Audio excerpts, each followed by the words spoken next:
Vamos apresentar o trabalho de eletricidade básica, sobre transformadores. E para começar, nós vamos apresentar o conceito de transformador, que é uma máquina elétrica estática, ou seja, que não possui partes móveis. E sua principal função é transferir energia elétrica de, de um circuito para o outro por meio de campos magnéticos, alterando os níveis da tensão e corrente conforme a sua necessidade. Mas por que isso é tão importante? Quando a energia precisa ser transportada por grandes distâncias, como das usinas para as cidades, ela é transmitida em alta tensão e baixa corrente. Isso acontece porque, dessa forma, as perdas de energia nos cabos são significativamente reduzidas, aumentando a eficiência do sistema. E por outro lado, para o consumo em residências, comércios, ou indústrias, são necessárias tensões mais baixas e seguras. E é justamente nesse ponto que entra o transformador. Ele realiza a adequação dos níveis da tensão para cada aplicação. Por isso que ele é frequentemente chamado de coração da rede elétrica moderna, pois ele conecta as partes, as etapas de geração, transmissão e distribuição de energia, tornando viável todo o funcionamento do sistema elétrico em corrente alternada. Lei de Ampere. Uma corrente elétrica em um condutor gera um campo magnético ao seu redor. Lei de Faraday-Lenz. Um campo magnético variável induz uma tensão em uma bobina. Como acontece o processo no transformador? Aplica-se uma tensão alternada ao enrolamento primário. Essa corrente cria um fluxo magnético variável no núcleo de ferro. Esse núcleo conduz esse fluxo até o enrolamento secundário. O fluxo variável, ele induz uma nova tensão alternada no secundário. Bem, e passando aqui para os componentes básicos, o núcleo magnético é a parte central do transformador. Esse núcleo ele facilita a transferência de energia entre as bobinas e reduz perda de energia. Ou seja, ele conduz o campo magnético de uma bobina para outra.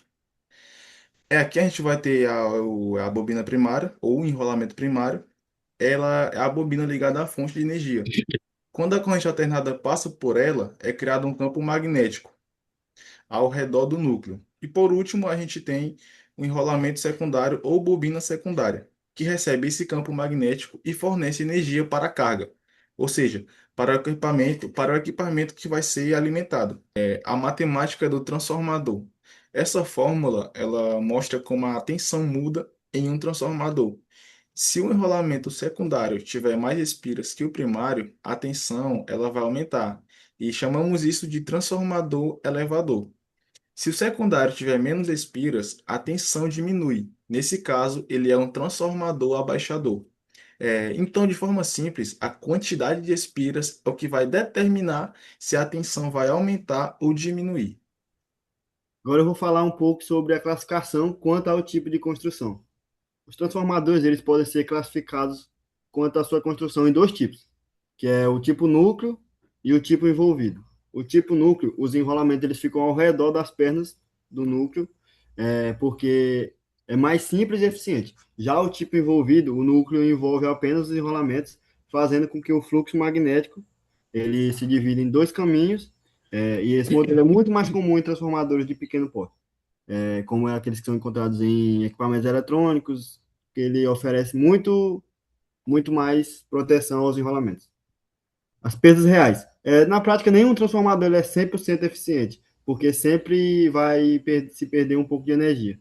Por exemplo, as perdas no cobre, elas acontecem porque os fios das bobinas têm resistência e acabam esquentando. Já no ferro, elas acontecem no núcleo, por causa das histereses e das correntes de Foucault, que também geram bastante calor. Para diminuir essas perdas, o núcleo ele é feito em chapas laminadas e isoladas, que deixam o transformador mais eficiente. É uma simulação do funcionamento de um transformador. À esquerda temos a fonte de uma corrente alternada, que fornece 120 volts ao transformador.